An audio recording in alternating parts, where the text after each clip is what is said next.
पूरे वर्ष में एक दिन ऐसा आता है, मकर राशि में सूर्य प्रवेश करता है तो उसे मकर संक्रांति कहते हैं। महाराज ध्यान दीजिएगा, पूरे वर्ष में एक दिन मकर संक्रांति का। हमारे हिंदू धर्म में ये दिन है, हमारे हिंदू धर्म में जो ये दिन है। अच्छा, कई लोग कहते हैं कि सूर्य की उत्तरायण का क्रम है, ये क्रम है, ये पूजन का क्रम है, तिल्ली के लड्डू का क्रम है, लड्डू बना लो तिल्ली का, इसका क्रम है। पर अगर स्कंद पुराण उठाओ तो स्कंद पुराण में अगर मकर संक्रांति के क्रम को यदि पढ़ोगे तो मालूम पड़ेगा कि पूरे वर्ष में एक दिन ऐसा था जिस दिन भगवान शिव और नारायण ये दोनों, इसलिए आज भी हिंदू धर्म में गुड़ के लड्डू तिल्ली के साथ मिलाते हैं। क्यों? उसका कारण कि शंकर और नारायण ये दोनों एक ही दिन एक ही पल गंगा का स्नान करने के लिए आए। एक ही भगवान शिव, देखिए कितना कितना हमारे हिंदू धर्म में एक एक तिथि का, एक एक बार का एक एक महत्व है, उसको समझिए।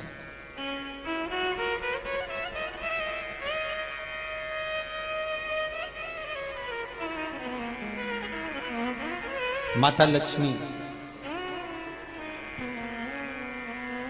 भगवान नारायण और भगवान शिव को स्नान के लिए गुप्त रूप से झांकती है।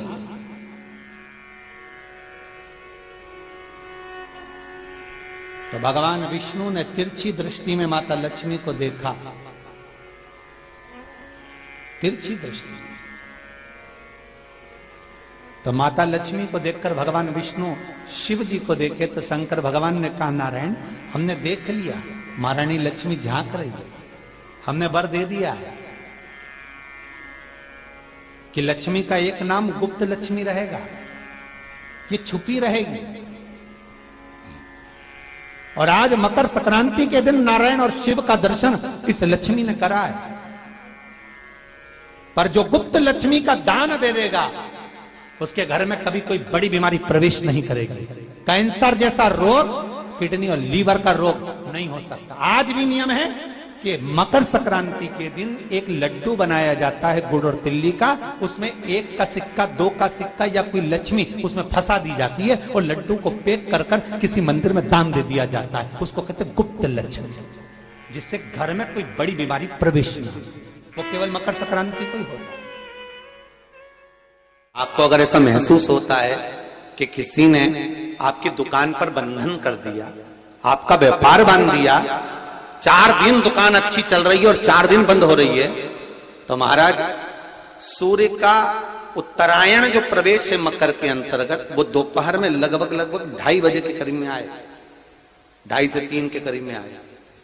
तो निवेदन करूंगा मैं आपको ऐसा लगता है कि आपका व्यापार 4 दिन अच्छा चल रहा है, फिर गिर रहा है, फिर चल रहा है, फिर नीचे आ रहा है, तो जब मकर राशि के भीतर सूर्य प्रवेश करेगा 2:30 के लगभग में आएगा, शायद दोपहर में 2:30-3 बजे के करीब में प्रवेश करेगा, तो आपको ऐसा लगे या किसी की तबियत थोड़े दिन अच्छी हो रही है, फिर गिर रहा है, फिर अच्छी हो रही है, फिर बेकार हो रही है, फिर अच्छी हो रही है, फिर बेकार हो रही, दवाई खा रहे हो नहीं लग रही, तो आप जब मकर राशि में सूर्य प्रवेश करे, कल मकर संक्रांति के दिन उत्तरायण जब सूर्य के भाव प्रवेश करे, महाराज दोपहर में 2:30-3 बजे के करीब में प्रवेश कर जाएगा, इतनी बजे, तो प्रयास करना थोड़ी सी काली तिल्ली लेना महाराज जी, उसमें एक बमूल का कांटा लेना, काली तिल, बमूल का कांटा और किसी भी वृक्ष की 5 पत्तियां लेना महाराज, उसको लेकर अपने दुकान में, व्यापार में, या जिसको औषधि ना लग रही हो, जिसका स्वास्थ्य गड़बड़ हो रहा हमारा, उसका स्पर्श कराकर या 21 बार उस पर से उतार कर,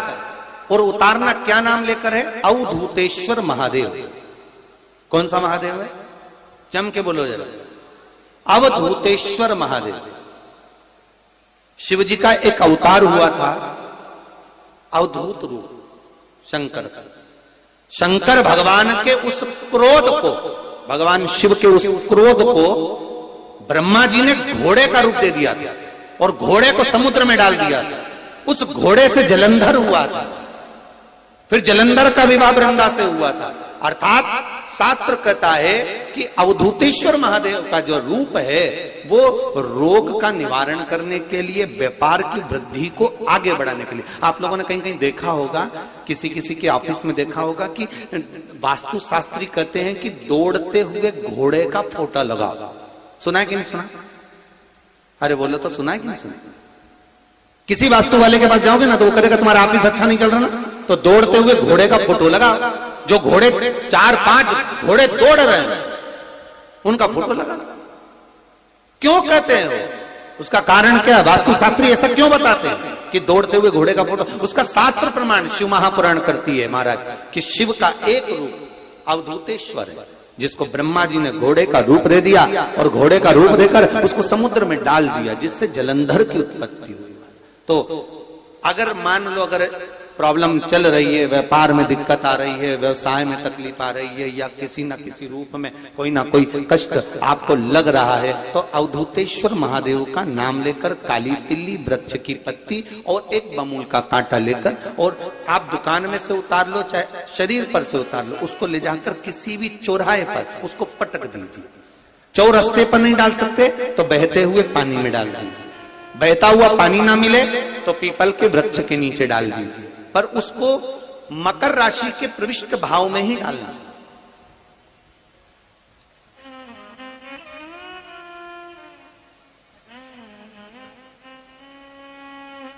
प्रविष्ट भाव। हमारे हिंदू धर्म में जितने भी त्योहार आते हैं ना, ये त्योहार कोई साधारण नहीं होते। हमारे हिंदू धर्म में जितने भी त्योहार हैं ये कुछ ना कुछ हमें सुख का भान कराते। एक भी त्योहार ऐसा नहीं है हिंदू धर्म का जो कि खाली जाए। बस हम उससे दूर रहते हैं, हमें आता नहीं है। बस एक साधारण भाव में हमने त्योहार मना लिया, पर उसका महत्व हम समझें, उसको जाने कि उसकी महत्वता क्या।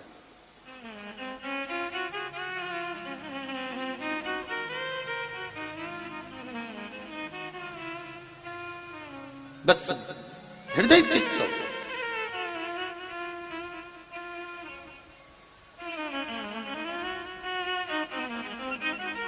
कोई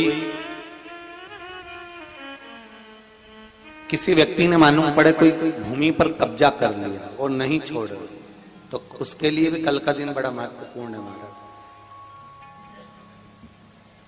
उसके लिए भी कल का दिवस बड़ा महत्वपूर्ण है महाराज। मान लो अगर कोई कब्जा कर लिया हो और वो प्लाट या कोई दुकान, कोई व्यापार की स्थान नहीं छोड़ रहा, तो उसके लिए भी कल का दिन शास्त्र कहता है महाराज जी, शमी पत्र की 5 पत्तियां।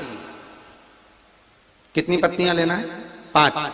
शमी पत्र की 5 पत्ती, बेल पत्र की 11 पत्ती। मकर राशि में प्रवेश करते समय सूर्य का स्मरण करते हुए सूर्य पे से 7 बार घुमाकर भगवान शिव का नाम मंत्र लेते हुए, जो शिव महापुराण का मूल मंत्र है, श्री, बोलिए जम के, श्री शिवाय नमस्तुभ्यम। शिव महापुराण के मूल मंत्र का स्मरण कर सूर्य पर से घुमाकर शंकर भगवान के शिवलिंग पर जो समर्पित कर देता है, और चढ़ी हुई एक बेलपत्र शमी पत्र उस स्थान पर डाल देता है जो कब्जा नहीं छोड़ रहा, महाराज 6 महीने के अंदर वो कब्जा छोड़कर भागता नजर आता। कर्जा अगर थोड़ा भी है और थोड़ी भी मात्रा का अगर कर्जा है तो उस कर्जे को चुकाने का प्रयास करें, और अगर नहीं चूक रहा तो कल सूर्य जब मकर में उत्तरायण भाव में प्रवेश कर रहा है तो 1 लोटा पानी कलश महाराज उसमें जल भर लीजिए, और जल भरकर उसमें 7 दाने चने की दाल के डाल लीजिए। 7 दाने चने की दाल के डालकर उसमें थोड़ा सा कुंकू, रौली थोड़ी सी इसमें डाल लीजिए। 3 शमी पत्र, 1 बेल पत्र उस जल के अंदर डाल लीजिए महाराज, और डालकर सूर्य नारायण भगवान को दर्शन करते समय, जल छोड़ते समय उत्तर की ओर, आपके घर से जब उत्तर का जो भाग हो उस ओर जल का भाग थोड़ा सा छोड़े। आखिरी का बचा हुआ जो जल और बेलपत्र और शमी पत्र है एक साथ जब पूणे तो जितना अपने मन में भाव हो कि हमारा इतना कर्जा है बाबा, वो चूक जाए, या कोई पैसे नहीं दे रहा है उसका भी स्मरण कर सकते हैं कि हमारा इतना रुपया लेना है, और वो जल, शमी पत्र, बेलपत्र उसी समय पर नीचे डाल देना, उसका छींटा थोड़ा सा अपने ऊपर लेकर प्रवेश कर दे। महाराज ज्यादा से ज्यादा 5 महीने 6 महीने कहीं ना कहीं बाबा ऐसी कृपा कर देता है, कोई सहयोग, कोई धन, कोई संपदा, कोई व्यापार ऐसा बना देता है कि पैसा हाथ में आता है और कर्जा चूक जाता है। ये बाबा ही। और एक बात का याद रखना, हमें किसी से लेकर नहीं देना कर्जा, भगवान से ये निवेदन करना है हमको कि बाबा हमको ऐसा व्यापार दे, ऐसा धन हमारा खुद का दे, जिससे हम अपने पैसे से कर्जा चुका। मालूम पड़े कर्ज मुक्ति के लिए कल आप लोग अर्घ अवश्य दें, सूर्य का स्मरण करें, सूर्य देवता का, और अर्घ प्रदान करें। निवेदन एक और है, जिनके शरीर धूजता अर्थात हाथ पैर में कंपन उत्पन्न होता हो, या हाथ पैर में कहीं कंपन का भाव लगता हो, ऐसा महसूस होता हो कि हाथ पैर धूजते हो, तो कल सूर्य को जब अर्घ दें तो उसमें काली मिर्ची पीस कर डालकर फिर सूर्य को अर्घ मारें। अर्घ देने के बाद में जो जल आप जमीन पर छोड़ेंगे उसका भाग थोड़ा सा अपने शरीर पर लगा लेंगे, जहां जहां पर कंपन उत्पन्न होता। या कोई डॉक्टर आपको बोल रहा है कि बाईपास करवाना पड़ेगा या कोई नस चोक हो गई हो, तो उस स्थान पर भी आप उस जगह पर भी उस जल को अवश्य लगाएं, काली मिर्ची का पीसा। कल मकर संक्रांति है, भगवान शिव के पूजन का भी दिन है। खूब प्रेम से आप खिचड़ी का दान दो, लड्डू का दान दो, अन्न दान दो, पर दान पुण्य संकीर्तन स्मरण करते रहो।